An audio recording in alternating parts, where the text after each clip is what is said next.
Good afternoon and welcome to video chapter 12 in this series on the history of the BBC in the 20th century. I think there are going to be a few more videos than I had intended to make, but rather than speaking faster and faster in each video, I think it would be better just to accept the idea that there's going to be a couple more than I had planned. And I'll get back to the timeline in a moment, picking up from where I left off last time in 1964. But I first of all wanted to mention the importance of a certain number of key words and how to look at them if you're doing a historical study of the BBC. And if there are four key words which are key, unsurprisingly, to the history of the BBC, this would be public service. And then that famous Rythian trio, to inform, to educate, and to entertain. And I think it's important to note that the meaning of these words changed as the decades went by. And we're not surprised about this as historians. Words do change, their importance changes. Democracy did not mean the same thing in the 17th century as it does today, for example. So to stick with the BBC, then public service is a very, very wide term. And when public service was used in the 1920s, it seems that a lot of the leadership in the BBC, and certainly John Reith, saw this as tantamount to the national interest, the interest of the state, of the British Empire, indeed. Whereas today, or let's say at the end of our period in the 90s, when you said public service, people did not automatically feel, well, better defend the British Empire if you're in public service. So you had public service, national interest, at the service of the people. So not commercial, not reserved for a minority. All these different ideas are going around. It's so important in any given document about the BBC to look at what exactly are they putting into this idea of public service. And because, of course, private companies also say, well, we are at the service of the public. What matters to us is the public. And as for the other three words, to educate, to inform, to educate, and to entertain, and indeed there was a fourth word proposed by one of the commissions of inquiries, which I think was to develop or to diversify the interest in people's lives. But these also have changed. So to inform, well, in the 20s, when the BBC, and the 20s and 30s, when the BBC informed, they read extracts from the newspapers. And what's more, the BBC news readers were expected not to show any personal interest, and certainly not to make any personal comments. 60, 70 years later, this was no longer the case.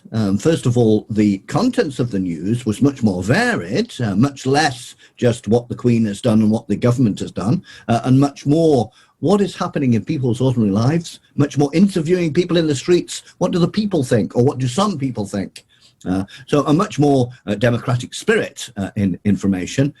Similarly, educate, that we are a long way by the 1980s and 1990s, and I'll be showing you some of this today, even by the 1970s, we are a long way from the talking heads idea of education, where, just everybody sits down and they have empty heads, and I'm a professor, so I have a full head, and I just have to get what's in my head into your head. And indeed, the BBC documentaries will become much more sophisticated in their manner of using reenactments, using fictional extracts to represent the feeling of a historical period and so on.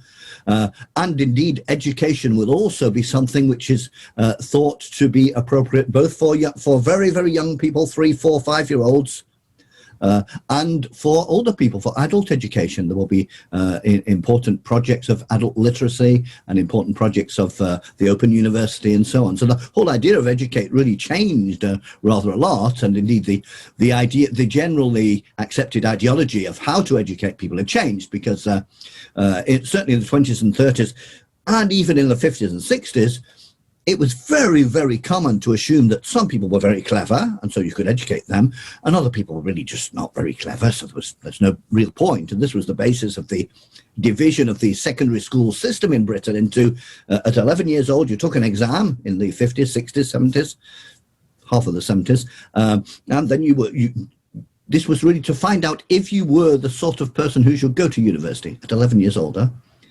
Whereas later on, this ideology has changed. And so just like in France, you got the idea 80% of people should have the baccalaureate, whereas a century earlier, this would have just been considered ridiculous. The view of what education was has changed. And finally, entertainment as well. And entertainment was considered to be something really only important because we need to relax. By John Reith in the 20s, but entertainment much later is considered to be something which is part of a full life, and leisure time is more important than it used to be, and so on. And that's my little thing about the keywords. And let me go back to 1960s and showing you a few key programs which helped to enchant the everyday life of people. And the one that I'm coming up with here is Match of the Day. This is simply then extracts from the football matches of the day and comments about them. And it was first broadcast in 1964, and it's still going today. There you can see a modern logo on the bottom right, and the one of the first episodes on the left. Incidentally, behind me today, I've changed my background. Behind me today, I have an ident from BBC Two Colour, and this one was invented this ident was invented in 1967 and lasted for a few years. And as we will be seeing in the 60s, but especially in the 70s, colour television will come in, which obviously will make quite a difference to people. So if we move into 1965, one of the big political changes there is that the government, this is the Labour government, set in motion a project to transform the divided secondary modern grammar school model for secondary education, the one I just described, where you have an exam at 11, and then we know if you're going to learn a lot or stick to manual learning. And this was replaced slowly, because this is England. It took 10 years, each region one at a time. It was replaced by comprehensive schools, or as you would say in French, le collège unique.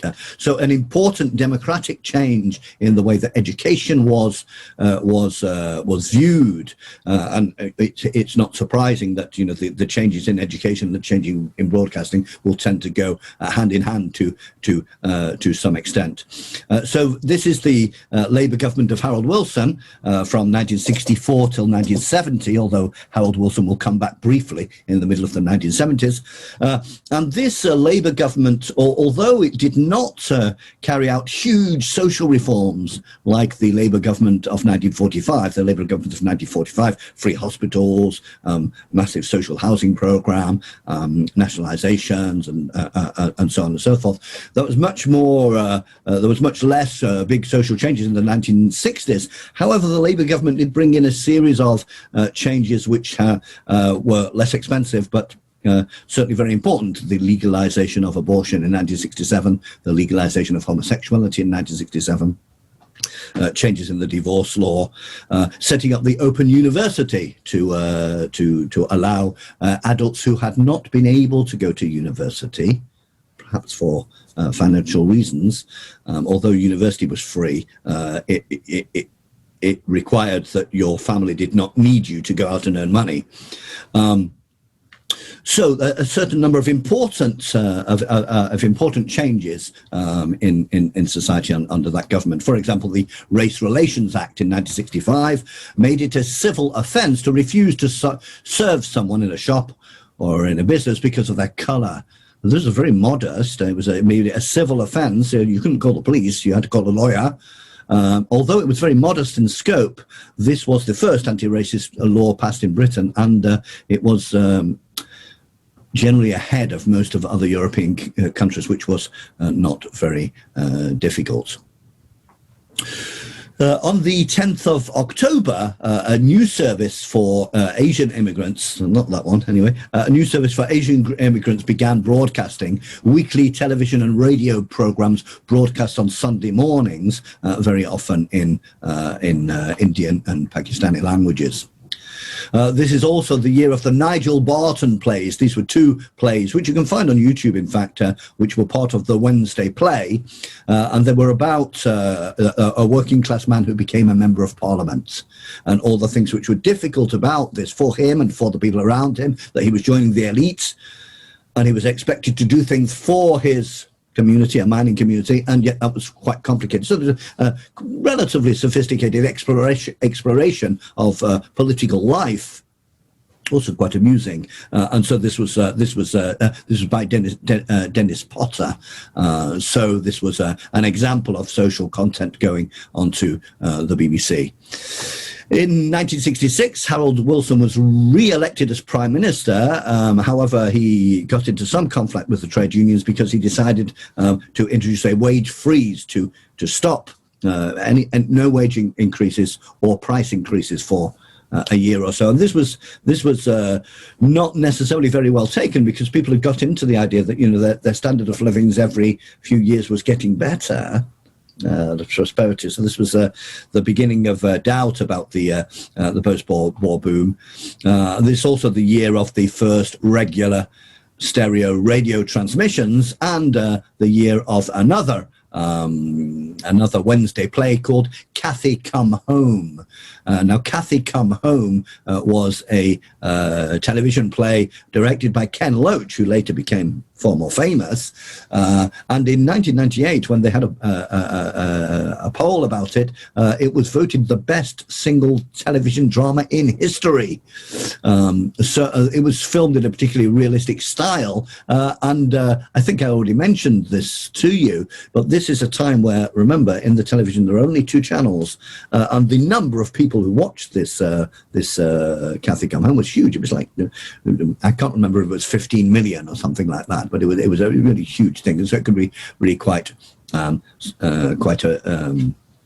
quite an impact. We're moving into 1967. I mentioned the legalization of homosexuality and the legalization of abortion. 1967 was also the date of the Welsh Language Act, which gave some rights to Welsh people to use the Welsh language in public life, and in particular in court proceedings. Since the middle of the 16th century, only English language had been allowed. So this is part of a gradual rise of Welsh national feeling, which in Wales was very, very often had a cultural form rather than a directly political form for quite complex reasons. So this is why for example, although in Scotland the demand for independence is a very strong demand and divides the Scottish very much, in Wales those people desiring independence for Wales are a clear minority. Just one more thing about abortion and homosexuality. It's interesting to see something about the atmosphere of the time. I wouldn't like you to exaggerate your impression of how liberal society was becoming. The decriminalization of homosexuality was very much done on the basis, well, I suppose these poor sick people should not be put into prison. It was not a general acceptance of the validity of homosexual love. That will be much later. And interestingly, reflecting this, although the Labour government passed the legalization of abortion and the decriminalization of homosexuality, they did not put it in their manifesto before to say we're going to do this, and they did not put it in their manifesto afterwards to say we're proud we did this, because they were rather worried about the division in their own electorate, and in particular among working class Catholics of Irish heritage, like my parents. They thought that they might even lose votes in that way. 1967 in broadcasting is the year when pirate radio stations were made illegal. These are private radio stations operating from ships around England, because it was illegal to broadcast from England. Only the BBC had the right to broadcast radio from England. And so the pirate radio stations were made illegal in 1967, whereas on the television, this was the time of the first regular colour television transmissions, which began on BBC Two, which you can see behind me. And here is one of a picture of the Wimbledon, the tennis tournament of 1967. And it says there in Portuguese, don't ask, Primeira emissão da BBC a cores, the first broadcast of the BBC in colour, which allows you to see that they really ought to maintain the grass a little better than they do. But the biggest broadcasting change in 1967 was the complete reorganization of radio. Radio had been reorganized at the end of the Second World War,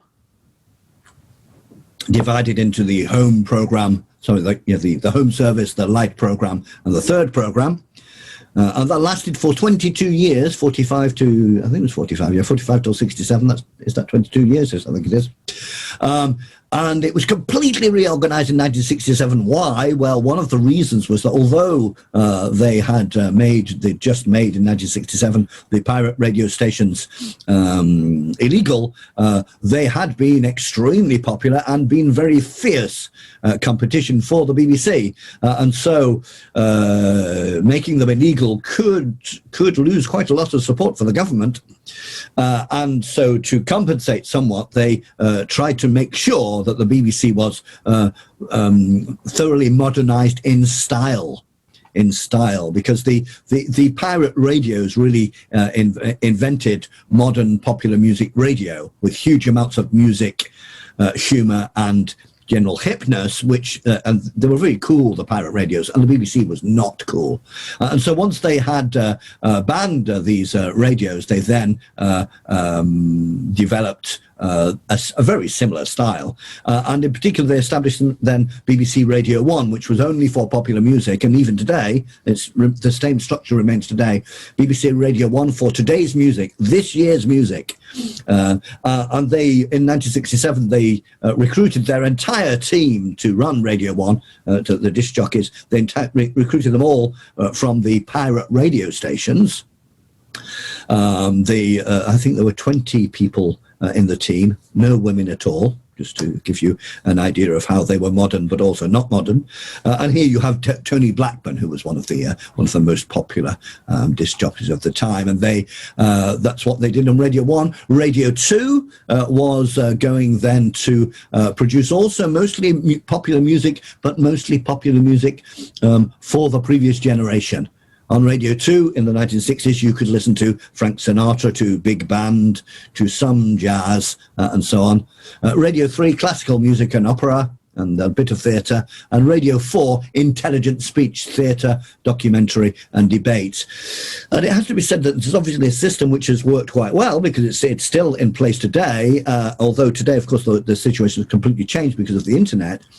But certainly this has allowed the BBC to put online hundreds and hundreds of podcasts, very often of very high quality. And certainly if you look today at what you can listen to online from public service radio in Britain and from private radio, there really is no competition. There's a huge amount of high quality production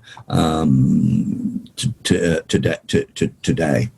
Now, one of the things which they wanted to do with Radio 2 was to try to make sure that minorities also had their space within broadcasting on the radio. And this is something we'll see again and again in declarations of intent from the BBC, that, we must not only, like the commercial radios, sometimes only talk to the majority, because the more millions of people you have listening to your radio, the more the advertisers will pay for the advertising space, in theory.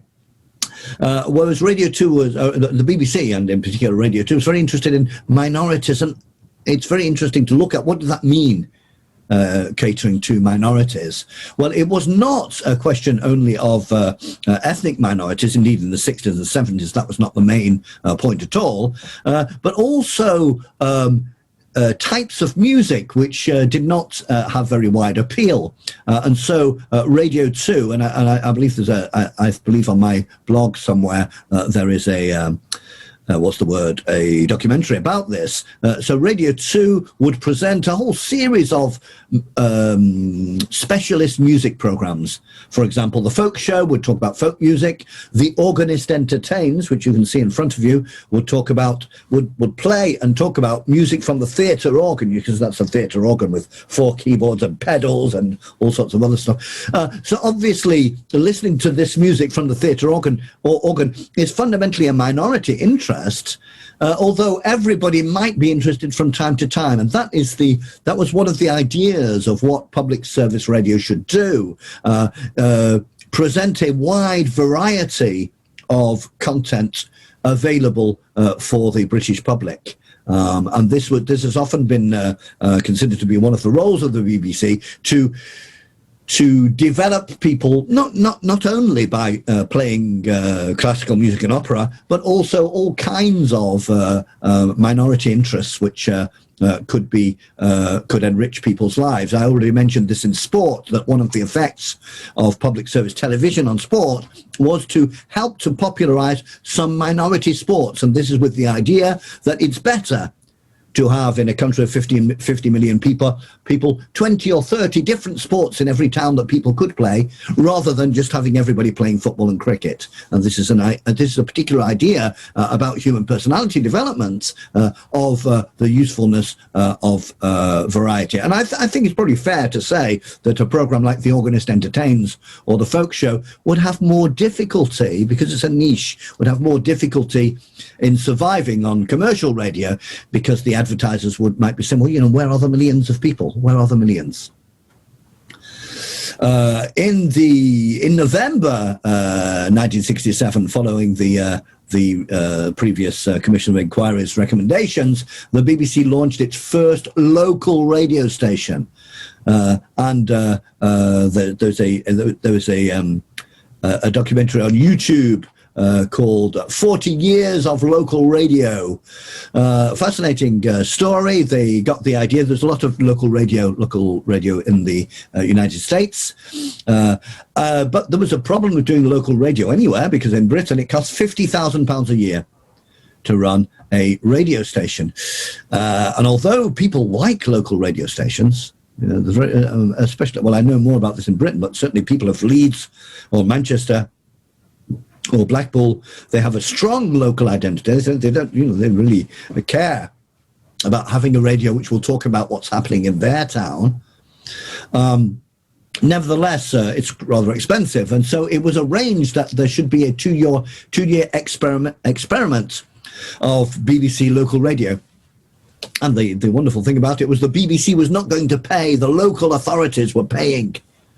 Now, this was all done on a shoestring budget. They didn't have much money, but it was a very exciting place to be in the local radio at the beginning. And they could be quite creative. They invented, I am told, the first ever radio phone-in program, when you phone in and give your opinion. And of course, this is more easier to run on radio Leeds than on a national radio, because you don't get too many people. And so in November we have Radio Sheffield, Radio Merseyside, and indeed a few months later there'll be a whole nother bunch of local radios coming up. As we move into Nottingham, Brighton, Stoke, Leeds, Durham. As we move into 1968, where two of the most important historical events outside broadcasting are the 1968 Enoch Powell speech, the Rivers of Blood speech, in which he claimed that white people in Britain were in danger of being dominated and cruelly treated by black people. Strange idea. And he claimed that the future of a mixed race society must necessarily be horrific and bloody. And this caused a huge outrage. And the other thing which I've noted from 1968 is this is the first time that a church in the United Kingdom decided that women may be ordained ministers. The Church of Scotland did this in 1968. If we look at some of the programs which were available in 1968, one of them is a sitcom, Dad's Army, which ran from 1968 till 1977, but it's extremely popular today.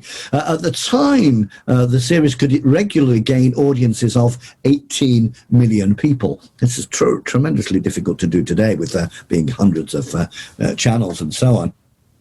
And it came forth in a recent, a 21st century BBC poll to find Britain's best sitcom. So what was Dad's Army? Well, it was the story of the Home Guard.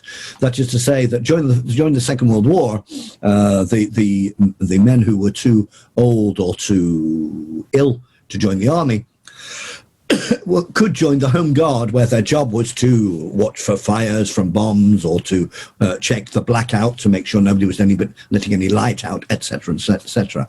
And in this program, it attracts a group of men, or let's say of limited intelligence, and or rather pompous, or rather dishonest.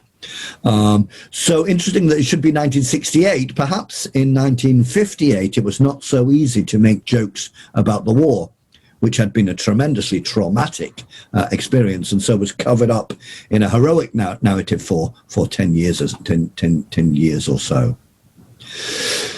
Moving into 1969, the big events in 1969 in general, of the intervention of British troops in Northern Ireland, and that situation will not get much better for 30 years. So we'll have a low-level civil war in Northern Ireland for 30 years.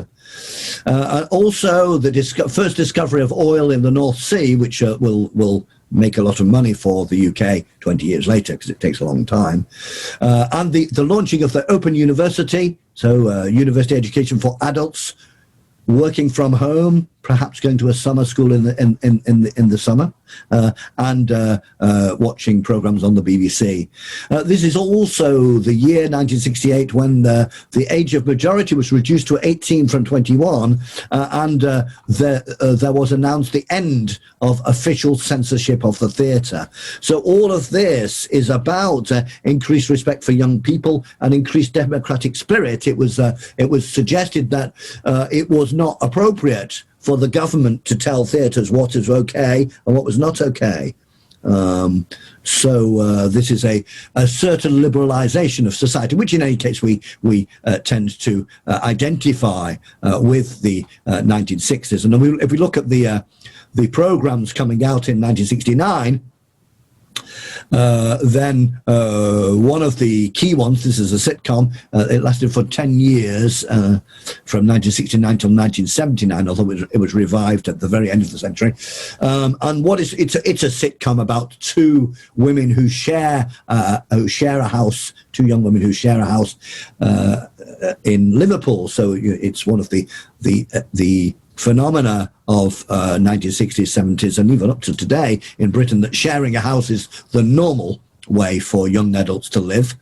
And indeed, I'm very struck by the difference with France, because in the Paris region where I live, if a student says, "Chez mon studio, I have my one bedroom flat," that people think this is wonderful. Whereas in Britain, for a very long period, if you say, oh, I have my one-bedroom flat, your friends might say, oh, did nobody want to share with you?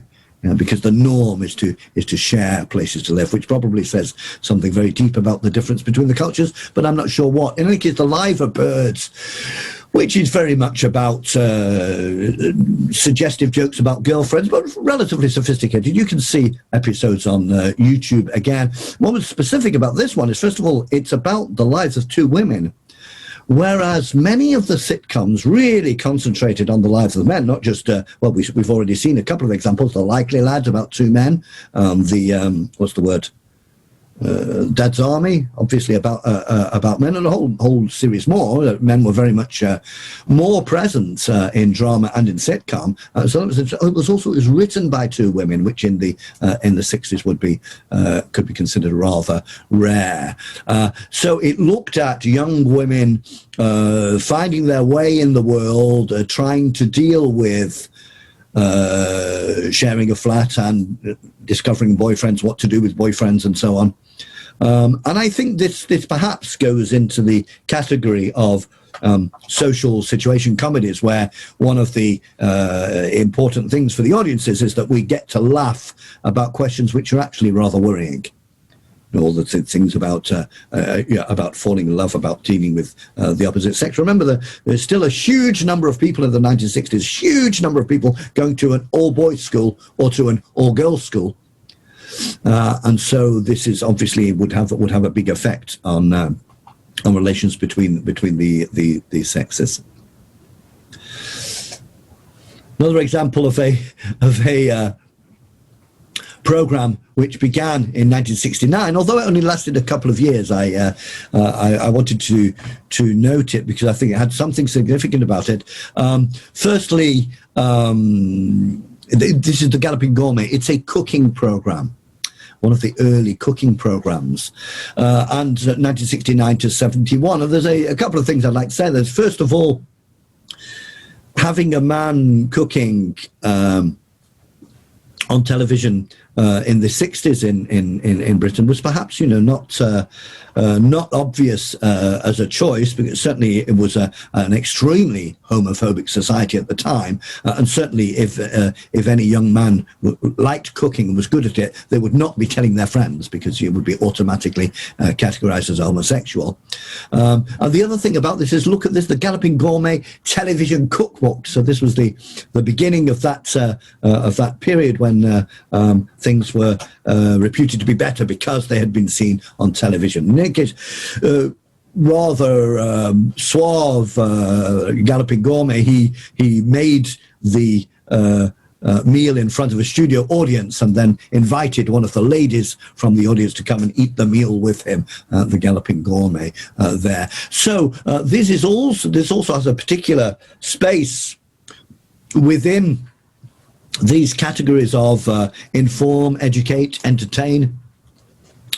And of course, it's a bit of both, isn't it? It's obviously going to educate people about cooking. And at the time, the idea that you should choose what you want to cook is, in the working class, still a newish idea. Shall we cook something Italian today or something French? What?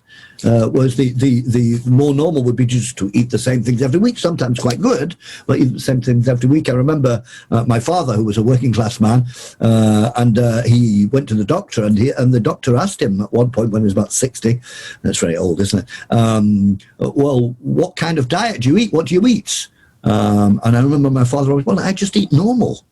A normal working class man's diet. Yeah. So the idea of having cooking on the television was something about opening up new possibilities. And this is a category which we will later entitle lifestyle programs. Programs about decorating your house, programs about cooking, and so programs about sport and hobbies and so on, which are important, I think. I think it's important when we look at the BBC not just to be stuck with, well, there's the news bulletin, there's the serious documentary, and then there's the silly quiz show. Because in fact, there's a very huge variety, rather frightening variety, if your job is to have to analyse it in some way. In November, in any case, BBC One starts broadcasting in colour simultaneously with rival ITV. And the BBC local radio is made permanent. Yeah, so the BBC local radio people are happy because it's made permanent. And the picture of the Open University then. 1969, and I'm nearly at the end of 1969. 1969 is the beginning of another tremendously influential television program which lasted for 5 years, and this is Monty Python's Flying Circus, which is well known as this surreal comedy group who later went on to make such films as The Life of Brian and The Holy Grail. They certainly pushed the boundaries of what was acceptable in style and in content, and they also established this idea that of a group of funny people who wrote their own material. Yeah, there was like a team, just like the rock band was now supposed to write their own material. And certainly some of these sketches, the Dead Parrot sketch, or the Spanish Inquisition, or the funniest joke in the world, or the Four Yorkshiremen sketch, are the whole generation of people know them by heart. And finally, 1969 is the time of the arrival of a new Director General, Sir Charles Curran, the first Director General who was not privately educated. So that got us to the end of the 1960s, and I'm going to stop there. And next time will be, of course, the 1970s. So thank you for listening.